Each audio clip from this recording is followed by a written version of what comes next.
Hello प्यारे साथियों, आप सभी को मेरा प्यार भरा नमस्कार। मैं आपका भाई ललित चौहान हमारे इस नए वीडियो में स्वागत करता हूं।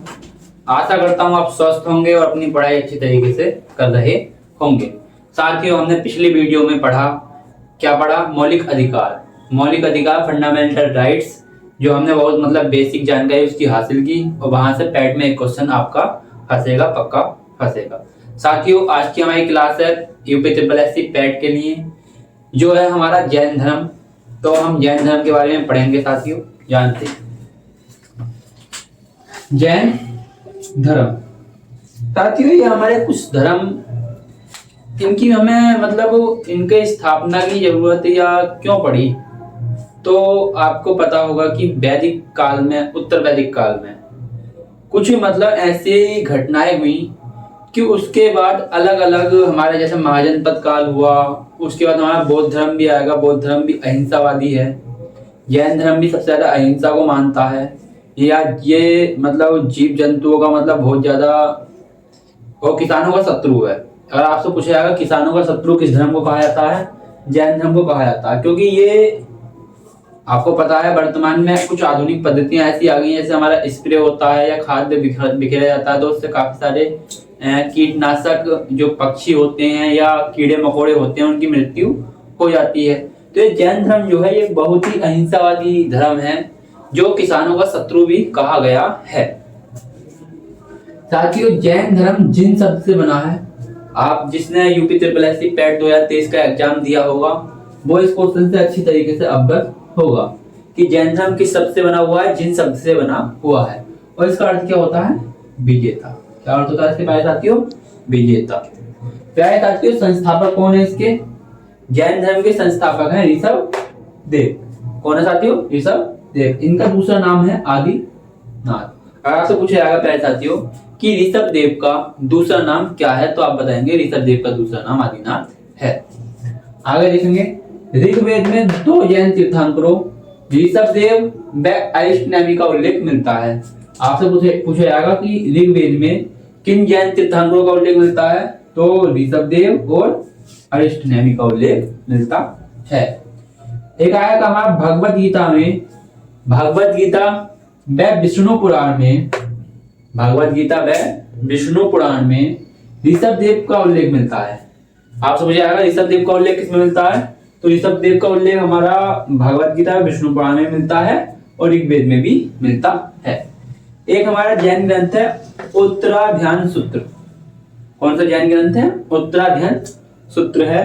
इसके अनुसार अरिष्टनेमि श्री कृष्ण के समकालीन थे।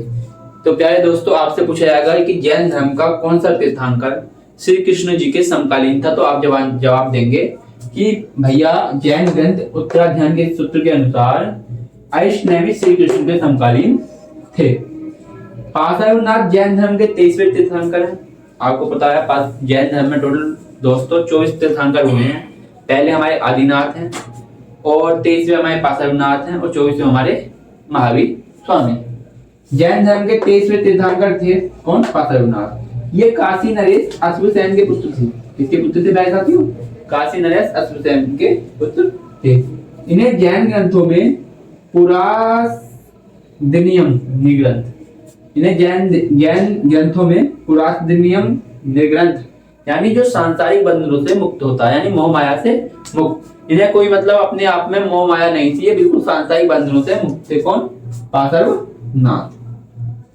जैन तीर्थंकरों के प्रतीक चिन्ह यहाँ पे प्रमुख लिख लेना, क्योंकि हम 24 के 24 नहीं याद करने, हमें प्रमुख जैन तीर्थंकरों के प्रतीक चिन्ह याद करने हैं। पहले है हमारे आदिनाथ या ऋषभ देव। इनका क्या है प्रतीक चिन्ह? बैल, वृषभ। आदिनाथ का क्या है? हाथी, गज। संभवनाथ का क्या है? अश्व, घोड़ा। पद्म प्रभु का क्या है? पद्म। मल्लीनाथ का क्या है? कलश। नेमिनाथ का क्या है? नीलोत्पल। अरिष्टनेमि का क्या है? शंख। पार्श्वनाथ का क्या है? सर्प। और महावीर स्वामी का क्या है? सिंह। इस पे स्टार लगा लो, इस पे स्टार लगा लो, इस पे स्टार लगा लो और एक इस पे स्टार लगा लो और एक इस पे भी स्टार लगा लो। इन 5 में से कोई ना कोई आपको पेपर में मिलेगा। प्यारे साथियों, इसके बाद हम जानेंगे महावीर स्वामी, जो हमारे जैन धर्म के 24वें तीर्थंकर हैं। आइए चलते हैं आगे। तो प्यारे साथियों, हम पढ़ेंगे जैन धर्म के वास्तविक संस्थापक महावीर स्वामी के बारे में। इन्होंने ही जैन धर्म को एक प्रभावी बनाया, लोकप्रिय बनाया। जानते हैं इसके बारे में। जैन धर्म में हम पढ़ रहे हैं महावीर स्वामी। तो महावीर स्वामी जैन धर्म के 24वें तीर्थंकर हैं। कौन से तीर्थंकर हैं? 24वें तीर्थंकर हैं। इन्हें जैन धर्म का वास्तविक संस्थापक कहा जाता है।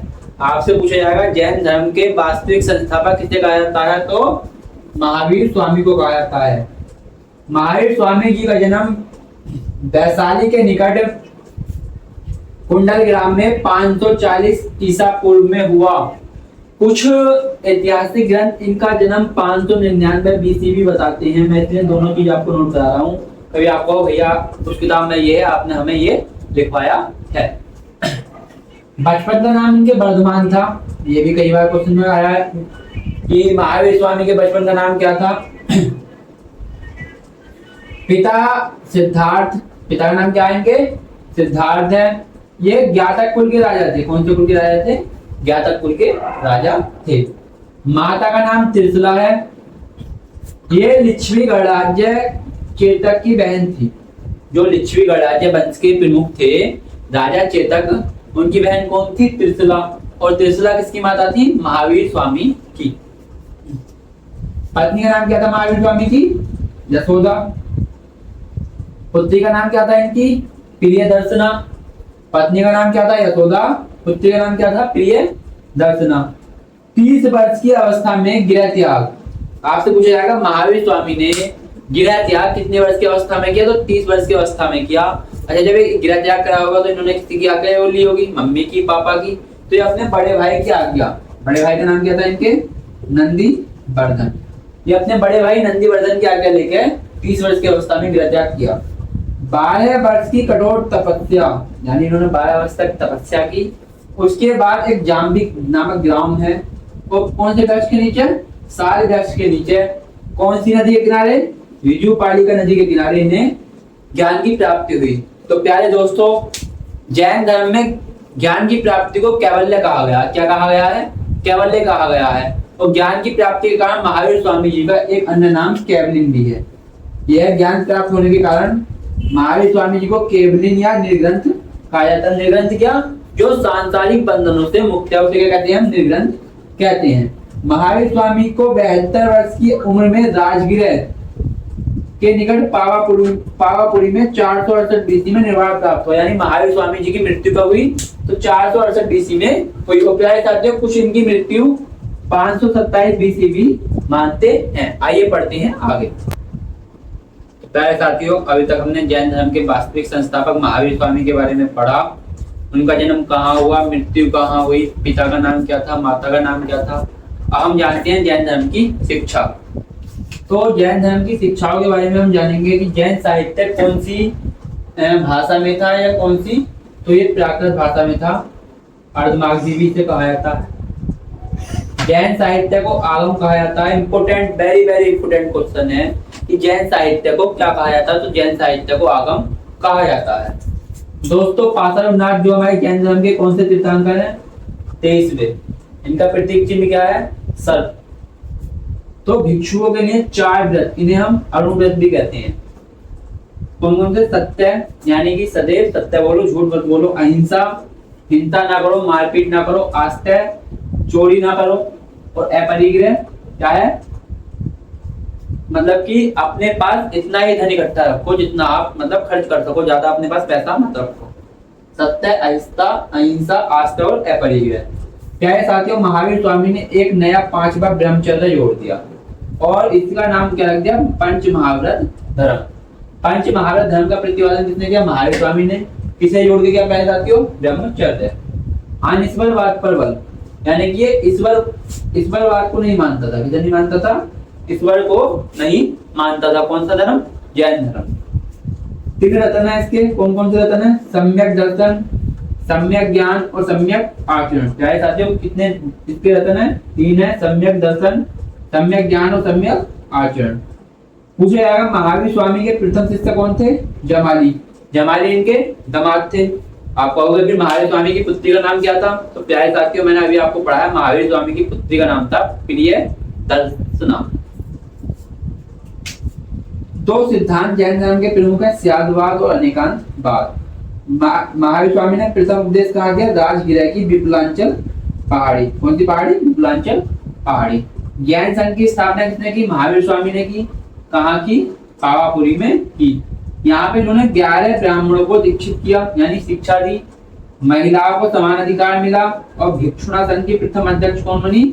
या भिक्षुणा संघ की प्रमुख कौन थी? ये थी चंदना। कौन थी? चंदना। आगे जानेंगे जैन धर्म के बारे में, इसकी संगतियां हुई हैं। प्यारे साथियों, अब पढ़ते हैं हम जैन धर्म की प्रमुख संगतियों के बारे में कि जैन धर्म की संगतियां कब हुई और कहाँ हुई। तो प्यारे साथियों, जैन धर्म की दो संगतियां हुई। कितनी हुई हैं? दो। प्रथम जैन संगति पाटलिपुत्र में हुई। इसका नया नाम पटना हो गया। पाटलिपुत्र की स्थापना किसने करी? उदयन ने की। समय क्या है इसका? 300 ईसा पूर्व। अध्यक्ष कौन था इसका? स्थूलभद्र। और शासक कौन था उस समय? चंद्रगुप्त मौर्य। पहली जैन संगति में क्या हुआ? तो पहले साथ जैन धर्म जो दो भागों में विभाजित हो गया, एक तरफ दिगंबर और एक तरफ श्वेतांबर। द्वितीय जैन संगति कब हुई? कहाँ हुई? मतलब वल्लभी, गुजरात में। ये कब हुई? 512 से 513 ईसा पूर्व में। इसके अध्यक्ष कौन थे? देवाधिग्रहण। शासक कौन थे? क्षमा श्रमण। जैन ग्रंथों का अंतिम संकलन दूसरी उसमें हुआ हमारा। संप्रदाय कौन सा था? तो दो संप्रदाय थे, एक था श्वेतांबर। प्यारे साथियों, श्वेतांबर के अध्यक्ष थे स्थूलभद्र और ये सफेद वस्त्र पहनते थे। यानी देखो, सहसे श्वेतांबर, सहसे स्थूलभद्र और सहसे सफेद वस्त्र। आप ठीक से भी याद कर सकते हो। और दिगंबर जो संप्रदाय है, इसके संस्थापक थे भद्रबाहु। वे नग्न अवस्था में निर्वस्त्र रहते थे। स्थापत्य कला में और भद्रबाहु की रचना कौन सी है? कल्पसूत्र। इंपोर्टेंट है कि कल्पसूत्र की रचना कौन है? भद्रबाहु। दिलवाड़ा का मंदिर है माउंट आबू में प्रमुख जैन मंदिर है। दिलवाड़ा का मंदिर जो है माउंट आबू में प्रमुख जैन मंदिर है। श्रवणबेलगोला कर्नाटक में गंग शासक राजमल चतुर्थ के मंत्री चामुंड राय ने 938 ईसा पूर्व में गोमतेश्वर कौन से? ऋषभदेव के पुत्र की मूर्ति का निर्माण कराया। आपसे पूछा जाएगा कि भाई श्रवणबेलगोला कर्नाटक में गोमतेश्वर की मूर्ति का निर्माण किसने कराया? आप कहोगे चामुंड राय ने। चामुंड राय किसके मंत्री थे? राजमल चतुर्थ के। तो कब बनना है? 983 ईसा में। चंद्रगुप्त मौर्य की मृत्यु संलेखना विधि से हुई। तो क्या हुआ? जीवन के अंतिम दिनों में चंद्रगुप्त मौर्य अपने गुरु भद्रबाहु के साथ कर्नाटक के श्रवणबेलगोला की पहाड़ी में इन्होंने संलेखना विधि से अपने प्राण त्यागे। तो प्यारे साथियों, आज की क्लास हमारी जैन धर्म की यहीं तक थी। आशा करता हूँ आपको अच्छी तरीके से समझ में आई होगी। पीछे भी मैं 3-4 क्लासेस जीके की आपको दे चुका हूँ, जिसमें आपने बहुत सारा प्यार दिया, अच्छी तरीके से आपने पढ़ाई की। साथियों, 6 और 7 तारीख को एग्जाम है आपका यूपी पैट का। उसके बाद मेरा पूरा फोकस आपके लिए यूपीएसआई, इलाहाबाद हाई कोर्ट और दिल्ली पुलिस पर रहेगा। यूपी पुलिस की वैकेंसी बहुत जल्दी आने वाली है, उस पर भी मैं एक वीडियो बनाऊंगा। मिलते हैं अगली वीडियो में। जय हिंद, जय भारत।